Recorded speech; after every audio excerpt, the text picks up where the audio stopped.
यार बहम से शादी दोसर से रचैलू। क्या वाला गाना रे? काहे मरल ये तू?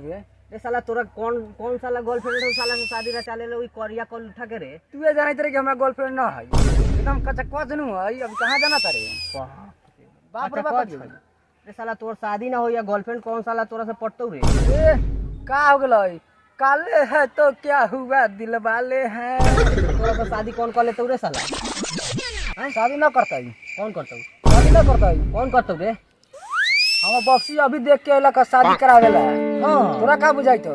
पहली वाली बुझलस का? देखै तेरे साला कितना के थान गहना पहन ले बढ़िया देखियो। ए सब ओरिजिनल है, आंख देख चियार के। ए भइयो एगो देबे पेनबो। हां हट। गहना देख के भुला गेलै। देख सोना के है 1,75,000 के है। चलो आज बनकी रखवा दे करी। ए भइयो हां तो एगो बागे फेशियल के दुकान हमरा लग चल बे, ओही में फेशियल करा देबो, साफ गोर हो जाबे।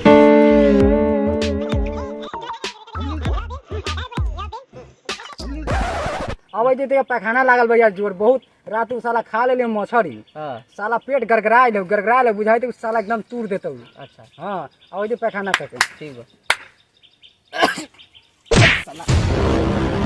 काहेला मारल यार तू? जानला हमरा ये सबसे एलर्जी बा। जो कौन चलो बैठेला? जो हक क्या अरे बाप की हो रे।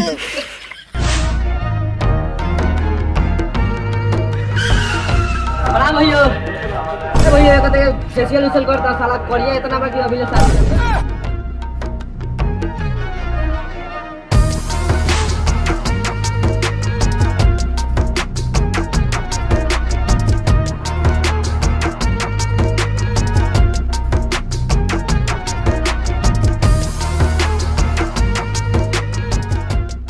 भाई धीरज भाई करिया से उधर कर दिए हैं।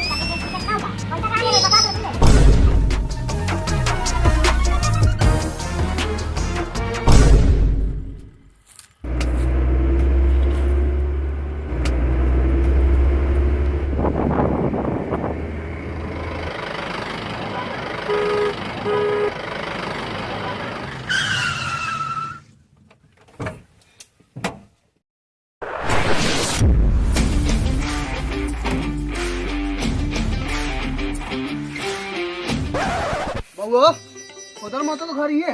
हां बैठल जा ना, बैठल जा बैठल। हो बाबू बाबू का बाबूआ कतिया बाबू ए कुटुम साहब आइल हो। आ गेली साहब आ गेली। हां हां आ गेली। आउ आउ आउ गले मिलू आउ।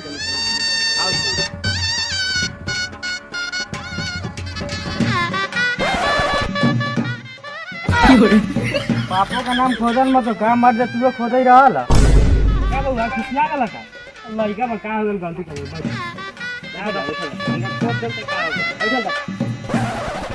खाली साफे करबा कि कुछ लेबो करबो। बाबा जी काहे खिसियाई भाई? आइ बा नाश्ता आइ बा। अबे ता मुर्गा के मूरी आ खसी के सिरे दी खाई। संदीप साहब आइ बा नाश्ता। क्या संदीप साहब मोछ झाटना मोछ पत्ता हमारा बारी खाली मोछवे नहीं थे कि आवरी कुछ नहीं। समझी साहब मोछ नु नहीं खे पिछला में जाबा तो भूलानु जाबा। भाव बड़ी से भूख लागल हो, अभी ले सारवा से नाश्ता कर लिया। ऐसे ननु बोले के बहु हो। समझी साहब के खोदन महतो नाम है, खोद खोद के मारे लगता हो।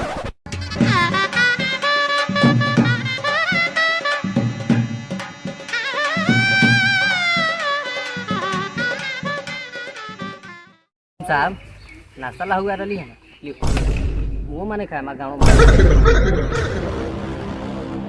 हां खाई नु आइल बाड़ी खा गाँव माने खाली बाबू ओ बाबू इस केरवा के बदले मार्चा रख ले। कुटुम साहब केरा चाहिए? केरवा धैले रहिए भूसौली में, लेकिन साला पाकल ही नहीं। लियो ना तले खाऊ ना। तोरी बहिन का रे केरा खाई का कुटुम साहब भाई बड़ी खियाम का एकरा जगह पर बोका के आड़ रख देती। खाऊ खाऊ बोकवा के आड़वा से बनिए न बढ़िया खाऊ। बाबा तीत लागल हो, पानी मंगाओ। का संदीप साहब पानी मंगवाओ न लइका के पियासे गाड़ फाटई बा। मंगवाइले मंगवा।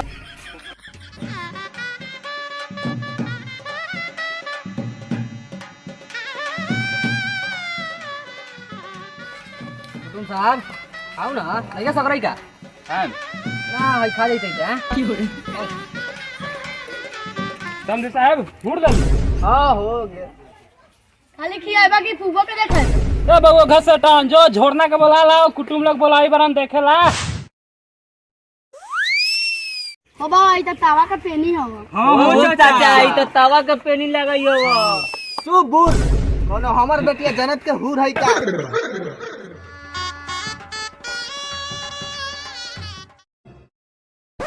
हो बा हम सारा का प्रणाम कर लियो तो होनी के ना कहो का बता तू तो साफ नाम हंसा देल तोरा के कहां तक कोटा लंगड़ा लहसुन में पढ़ाई प्रणाम कर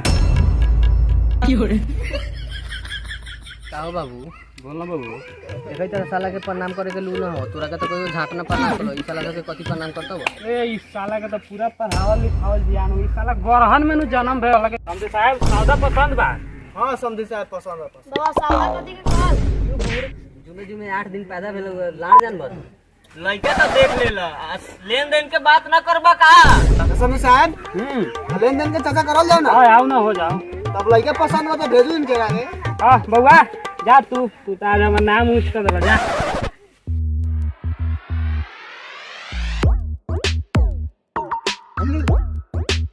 बाबू हो हैं बुलेटवा ना लेबा ले बउआ दियाई न दिन चलल जाई अब बढ़िया तो फिरा के चलावल जाई एगो तो शादी नहीं के होई करिया का के ओई में तू फिरावे के बात कर ले अभी बात कर आना तो यही खातिर शादी में मार होतो ना ना मिली सरकार ले बता न दी साहब खाना उना के व्यवस्था करा देले हुर लियू तब जाए करावल जाओ समझी साहब भूखो लागल बा बाबा हो कथी खिया मछली के आड़ खाबा फ्राई कर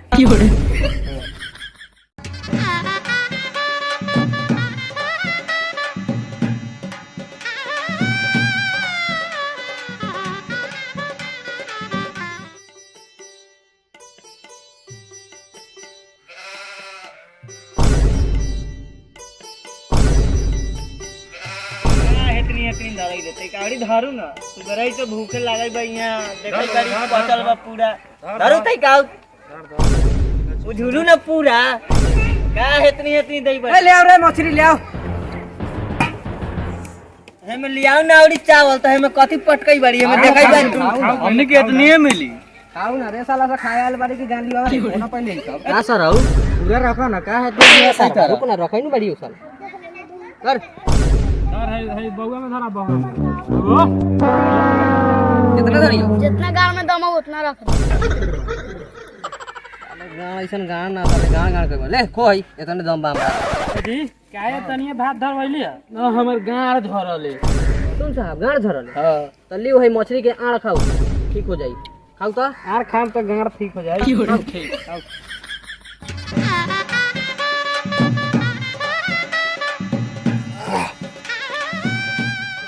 का कुटुम साहब साफ बानर जैसा खाई तनी रहो बउआ खा बढ़िया से सुनाली का तो तू समझी साहब के दुलरगा पोता बारा तो हम तो दुलरगे वाला खा कोनो दिक्कत है तो बोलिए खा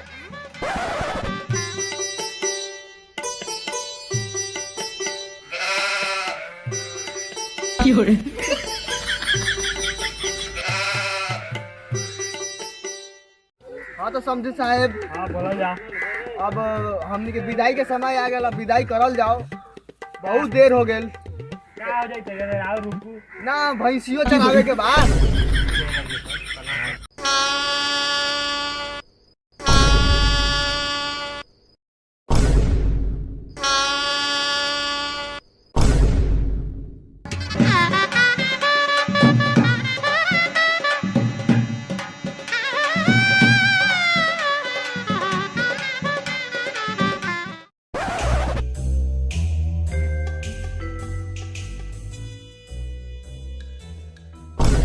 बाबू हाँ बोलना बउआ प्रणाम उनाम कर लिए कहीं पैसा से दे दी हमरो को चले पैसा से ना देबा का क्या छुट्टी यही करे लागल मार दे साला वीडियो पिए पैसा वैसा नहीं इज्जत लेने का तोरो के पढ़ाई लिखाई शादी जल्दी से कर हमारा तो लेकर कोनो के भाग जाबो सो हेलो गाइस तो मेरे चैनल को सपोर्ट कीजिए और साथ में नीचे लाल बटन हुआ उसको दबा दीजिए और साथ में बेल आइकन पे क्लिक कर दीजिएगा। और लाइक कर दीजिए, शेयर कीजिए सब्सक्राइब कीजिए। और बहुत जल्द नेक्स्ट वीडियो आने वाला है। हाँ, और पार्ट 2 आने वाला है और मजा आएगा। तब तक के लिए आप लोग सब्सक्राइब करके शेयर जरूर कीजिएगा। तब तक के लिए बाय। By by by.